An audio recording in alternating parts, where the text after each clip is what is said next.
Assalamualaikum warahmatullahi wabarakatuh. Ketemu lagi dengan saya di channel Mamang Tani. Kali ini Mamang Tani akan membahas tanaman cabai yang Mamang Tani tanam di pot ya, bekas yang tidak terpakai beserta karung-karung yang sudah tidak terpakai ya.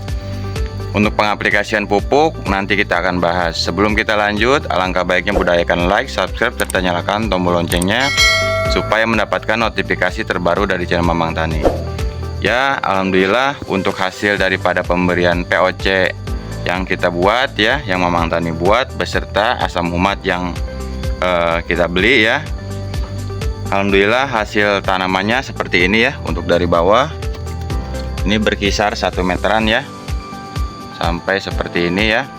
Untuk hasil daripada pemberian pupuk POC cair ya, yang kita buat, yang dari cucian beras beserta dedak dan sebagainya beserta humus bambu ya. Ini adalah hasil daripada tanaman cabainya seperti ini ya. Dan sudah masuk masa pembungaan seperti ini ya. Sudah masuk masa pembungaan. Sudah ada yang double-double juga. Nah, ini kita akan bahas untuk keriting seperti ini ya.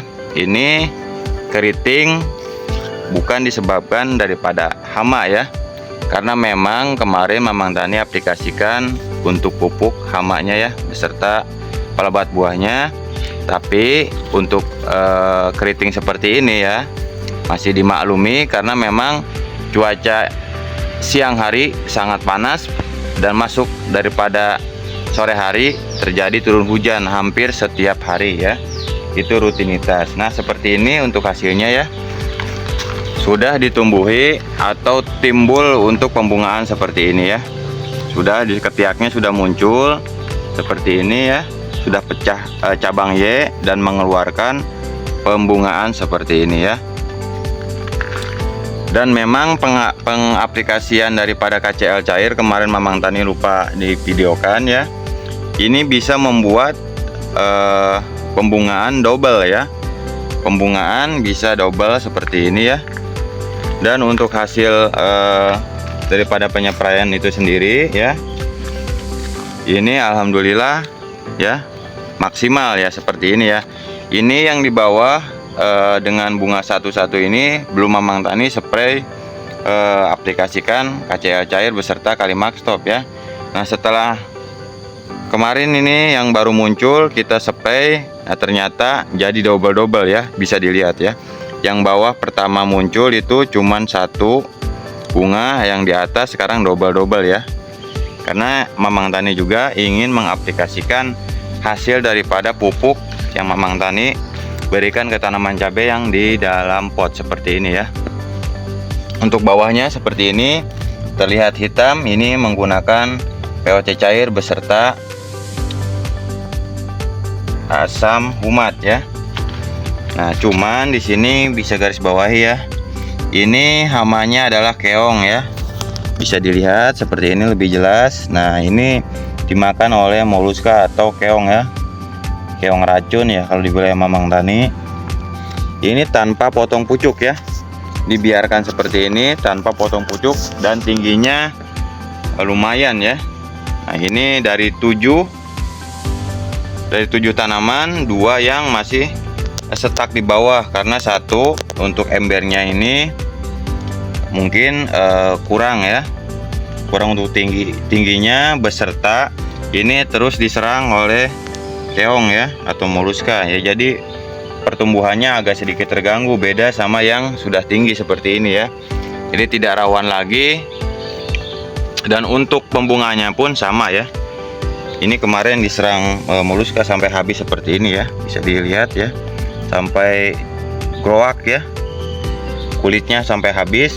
Ternyata memang diganggu oleh moluska ya, dimakan oleh moluska atau keong-keongan ya seperti ini. Nah, ini hasilnya seperti ini ya, berkisar di yang tinggi seperti ini 1 meteran, kurang lebih 1 meteran ya. Dan memang untuk pengaplikasian tanaman cabai di pot bekas ya, kita akan melakukan perbedaannya juga.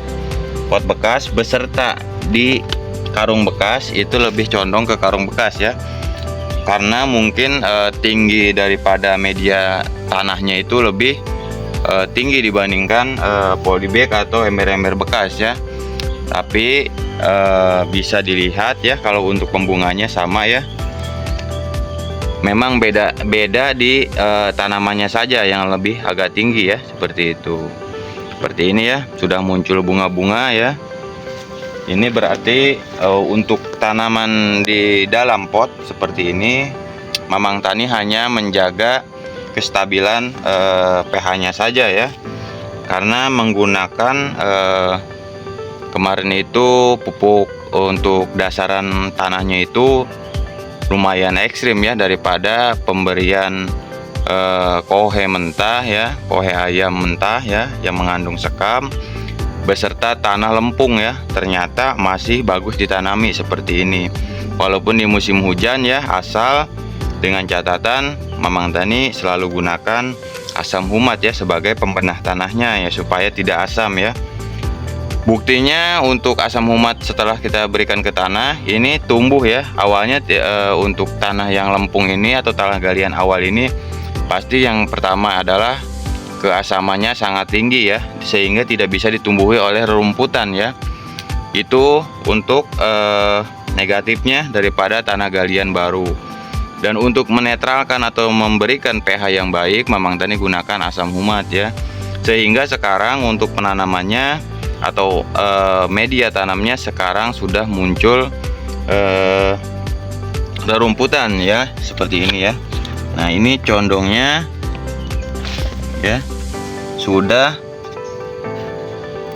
kadar tanahnya sudah bagus ya. Ini sudah terlihat ya, seperti ini. Jadi aman ya. Itu sebenarnya rumput itu adalah barometer atau sebagai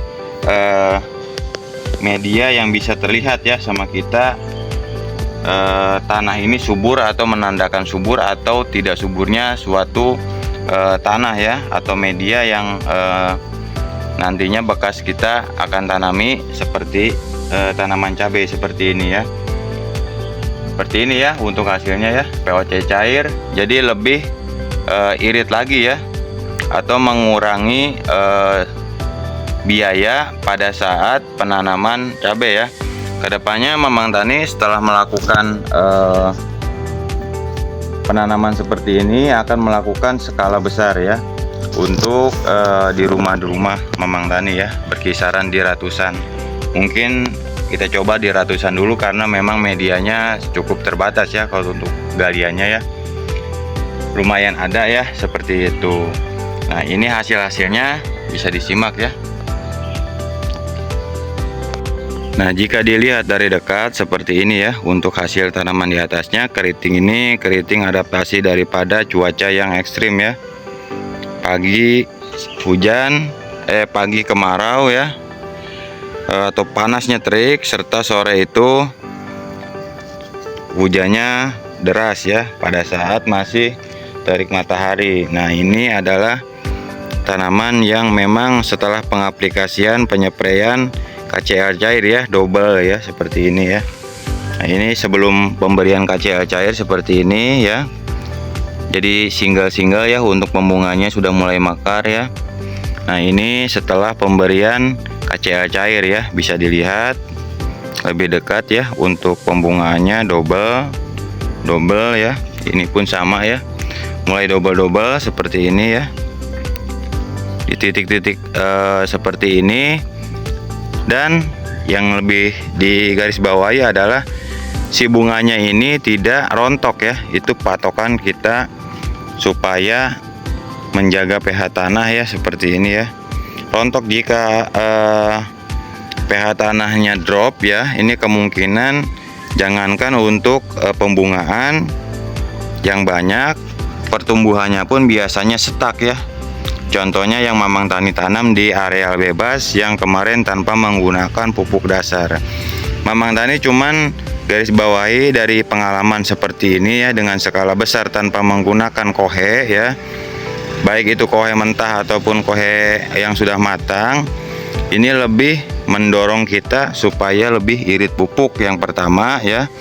Yang keduanya adalah di waktu musim penghujan, walaupun kita tidak mengkocor atau memberikan pupuk secara rutin, karena memang pasti pupuk kimia itu dibawa oleh air hujan ya.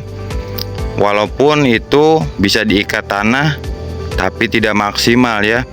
Tetap kita harus menggunakan kohe ya, atau pupuk alami ya, seperti kohe kambing, kohe ayam ya.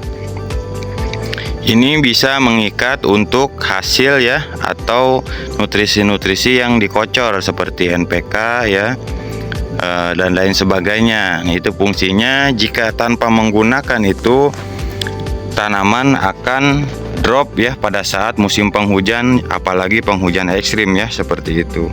Resikonya memang busuk, tapi dibandingkan kerdil sama sekali, mending kita menggunakan pupuk dasar ya, pupuk kohe ya. Itu saja yang bisa Mamang Tani berikan kali ini, bagaimana hasil perawatan menggunakan POC cair yang kita buat beserta asam humat. Cukup sekian dari Mamang Tani, saya ucapkan terima kasih yang sudah support selalu. Assalamualaikum warahmatullahi wabarakatuh. Salam petani muda milenial, salam ketahanan pangan, sukses selalu.